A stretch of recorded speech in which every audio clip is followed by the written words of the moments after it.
El secreto de los Berlanga.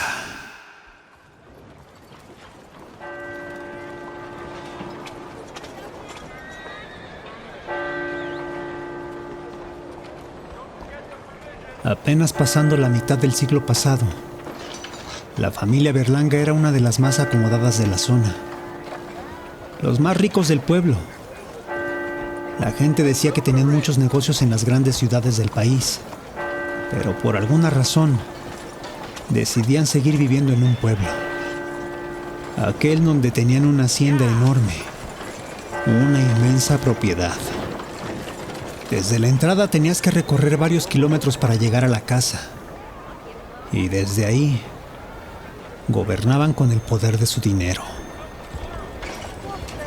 Aunque nunca se hubieran acercado a la política, en el pueblo siempre hubo gente de poder cerca de ellos. Una especie de protección y tolerancia que los protegía de, ¿cómo decirlo?, algunas extrañas desapariciones muy cerca de ellos. Al principio, casos esporádicos de algún hombre extraviado cerca de sus propiedades. Los escépticos decían que era gente local, personas que se rumoreaba habrían ido al norte a trabajar. Pero luego empezaron a desaparecer muchachos, chicos que se argumentaba eran aquellos que se iban de casa sin avisar. Tiempo después a esto se sumaron chicas, niños y familias enteras. La gente empezaba a preocuparse, a vivir con miedo. Y las historias de brujas y espantos que llegaban en la noche para llevarse a los habitantes de la zona ya se empezaban a contar con disimulo, con mucho miedo. Eran charlas que intentaban justificar aquellas desapariciones, pero nada de eso estaba cerca de la verdad. En una ocasión, un campesino salía con una carga de chiles para una gran ciudad. Se dice que Guadalajara, a unos kilómetros de la hacienda de los Berlanga. Y fue en ese entonces que una chiquilla de 12 años atravesó corriendo en el camino, pidiendo ayuda desesperadamente. El campesino, asustado e impactado, la dejó subir a su carro. Uno de sus ayudantes que venía en la parte de atrás comenzó a atenderla. La pobre chica iba llena de heridas, de mordidas. Mordidas profundas con marcas que parecían ser de dientes humanos. Algunas de niños y otras de adultos. Mientras comenzaban a limpiarla de los hombros, la niña chilló de dolor. Cuando descubrieron la herida, vieron horrorizados que le hacía falta un gran pedazo de carne en el hombro. Un pedazo muy profundo. La marca era de una boca enorme, muy irregular y con los dientes chuecos. Fue en ese entonces que el campesino no dudó y aceleró su camioneta.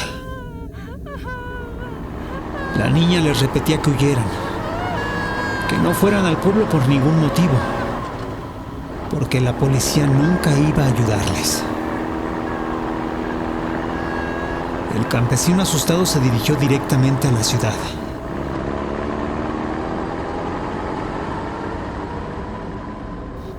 Ya en el hospital y con la gravedad del asunto, hablaron con la policía local. Las autoridades pronto mandaron un investigador que comenzó a interrogar a la niña. Le tomó la declaración al campesino y también a su ayudante. La información que tenía era atroz. Así que de inmediato salió del hospital para reportar lo sucedido. El caso era enorme y la respuesta no se haría esperar. El investigador pronto regresaría, pero esta vez acompañado de un hombre muy elegante. Un empresario muy poderoso que casualmente era rival de negocios de los Berlanga. Ahí les juraron que se haría justicia. A los Berlanga los protegía la policía del pueblo, incluso hasta las autoridades estatales. Pero aquel misterioso empresario, al parecer, era aún más poderoso. Tanto así que se dice que habló con el mismísimo Miguel Alemán, a tan solo unas semanas de que éste tomara posesión como presidente en México. A aquel pueblo llegaron cientos de policías. Entraron fuertemente armados a la hacienda de los Berlanga.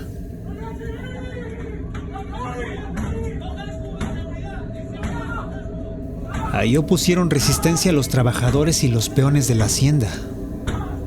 Todos defendieron ferozmente a la familia, incluso las criadas, quienes atacaban a las autoridades al entrar.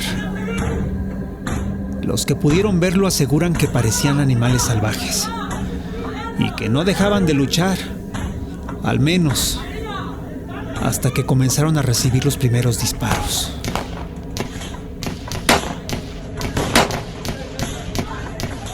Cuando la policía tuvo el control, lo que encontró en el lugar los dejó horrorizados.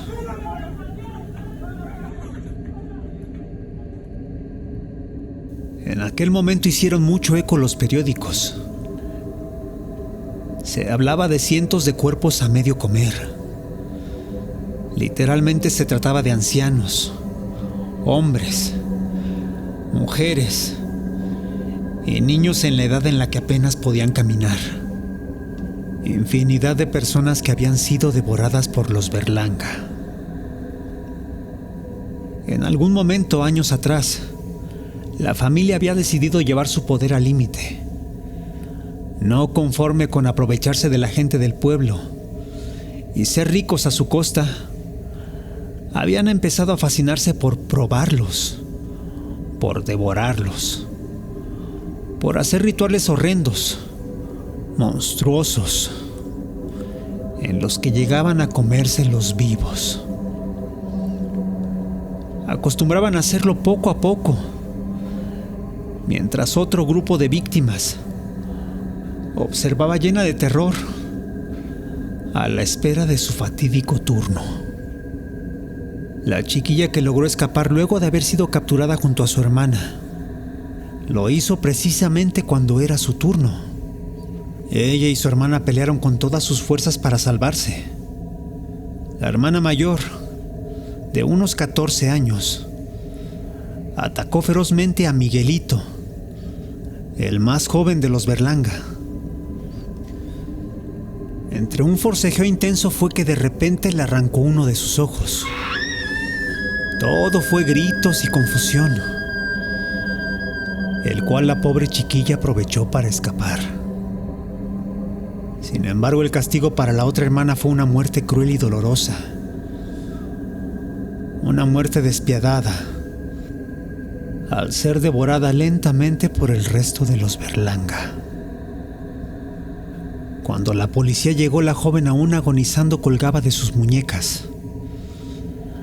La familia se la había estado comiendo poco a poco por 2 días, habiendo devorado a la pobre desde sus pies hasta los muslos. La policía capturó a parte de la familia Berlanga, a aquellos quienes habían sobrevivido, ya que la gente del pueblo se había encargado de linchar a algunos peones de la hacienda que se habían salvado en el momento de la balacera y no habían podido escapar. Sin embargo, y a pesar de la captura, los Berlanga nunca pudieron ser procesados, a ser juzgados por sus crímenes. Solo don Abel, el patriarca de la familia, un anciano de casi 70 años que aceptó la culpa, cerrando el caso y haciendo que de los demás, al menos en forma legal, nunca se supiera nada. Mi abuela cuenta que décadas después, en los 90, cuando volvió al pueblo, la gente aseguraba que entre las ruinas de la hacienda a veces se podía ver caminar a un hombre con un parche en el ojo. Cuento seguramente alimentado por esta historia, que a través de los años no ha dejado de contarse entre la comunidad del pueblo. A mí me da curiosidad pensar ¿cuánto le costó a los Berlanga su libertad? ¿En qué ciudad o pueblo se fueron a esconder? Y si es así, ¿Qué tan probable es que continúen con sus macabros ritos? México es un país con mucha gente desaparecida. Mucha gente que no regresa nunca a sus casas. Así que de estar activos, de estar cerca, tal vez nunca nos lleguemos a enterar.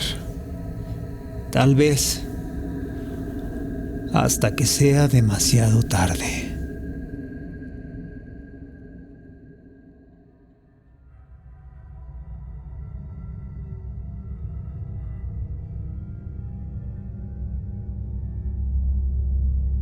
Gracias por escucharnos. Si te gustó lo que has oído, te pedimos nos regales un like, te suscribas y compartas. Esto fue Radio Caníbal.